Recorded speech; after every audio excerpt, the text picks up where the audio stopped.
What's up, everyone? We've got something a bit new or old.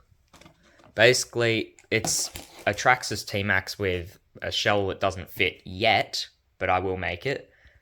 But basically, it's actually a clone. So I'll put the exact model on the screen, but it's not a real tmaxx. When I got it though, it did have the full nitro system. So I've torn that out and we're replacing it with a 6S system. Let's get going. So this is actually going to be a fully 3D printable kit that you can download on my Maker World. And so far, this is just sitting there, but it's the actual gearbox. And all I've done so far is put a bearing in and glue the spur gear to the drive shaft. What you want to do next is get the front and rear drive shafts, but it needs to be the side that connects to your gearbox. And you want to put on these little, also 3D printed sleeves, because these are actually going to really stiffen up the connections, because otherwise it's that tiny little pin.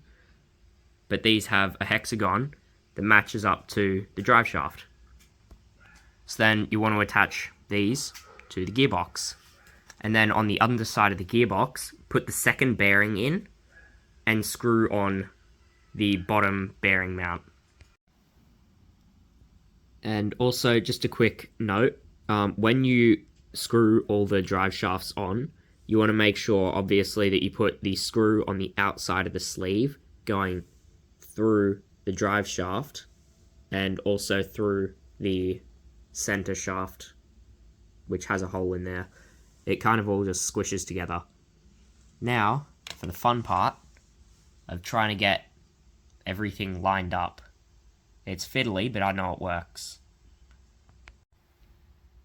Alright, that wasn't actually too hard. You just put the back drive shaft on, and then, I don't know, like lift the center gearbox up, and slide the front shaft on, and then now I can screw the gearbox on. Yay.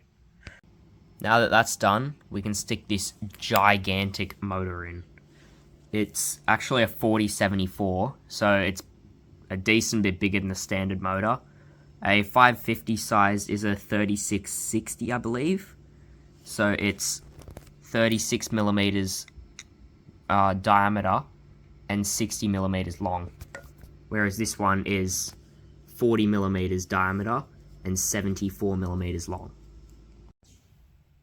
So I have to redesign the pinion gear, so everything's not really together, but I still have everything plugged in to see if it actually works. We have steering. That is a very clunky gear. So that pinion gear and all this plastic is the reason why you always be careful. The best part is, center shaft snapped. That's what caused it. Time to be redesigned. See you in the next video.